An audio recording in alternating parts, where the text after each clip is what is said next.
నమస్తే welcome back to Akstar05 Ramzan special haleem చేసేసాము. Super taste ఇంకా సింపుల్ ఇంగ్రీడియంట్స్ ఈజీ ప్రాసెస్ లో చెప్పిన చూడరు ట్రై చేయాలి. ఇంత మంచి టెక్చర్ రావాలంటే ఏం ఇంగ్రీడియంట్స్ చూసేస్తారా? చూడండి, ఇప్పుడు కనిపిస్తున్న పప్పు దినుసులు మొత్తం వేసేయండి. అట్లాగే బియ్యం కూడా ఇన్ డీటెయిల్గా వీడియో కావాలి అని అంటే మనం ఫుల్ వీడియో కూడా అప్లోడ్ చేస్తాను ఈరోజు ఈవినింగ్ ఆర్ రేపు చూసేయండి. దీనికి ట్యాగ్ కూడా చేశాను.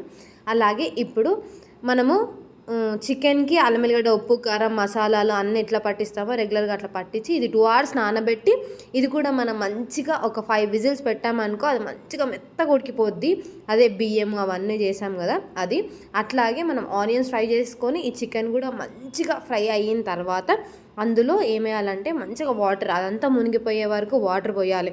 వాటర్ పోసి 5 to 6 విజిల్స్, నేనైతే ఒక 8 విజిల్స్ పెట్టాను మొత్తం మెత్తగా అవ్వాలని.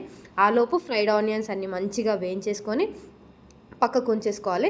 ఇది పప్పు రుబ్బతోటి మంచిగా ఇప్పుడు మనకి టెక్స్చర్ వస్తే చాలు, అది మనం పప్పు రుబ్బతో రుబ్బితే మంచిగా సెట్ అయిపోతుంది. 8 విజిల్స్ పెడితే ఈ మాత్రం వచ్చింది. ఫస్ట్ దీనిపైన ఉన్న మొత్తం వాటర్ అంతా తీసేసుకొని పక్కకు పెట్టేసుకొని పప్పు రుబ్బతోనే సేమ్ దీన్ని కూడా అట్లాగే స్మాష్ చేయండి. మిక్సీలో వేసుకోవచ్చు కానీ అది టేస్ట్ అంతగా నచ్చదు కాబట్టి నేను ఇట్లా చేస్తున్నాను. మీరు కూడా ట్రై చేయండి, చాలా బాగా వస్తుంది.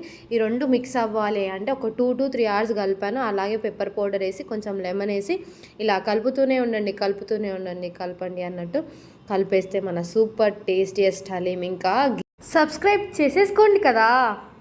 వీడియో నచ్చితే కామెంట్ చేయండి, లైక్ చేయండి, షేర్ కూడా చేయండి. ఓకేనా? మళ్ళీ వీడియోతో మళ్ళీ కలుద్దాం.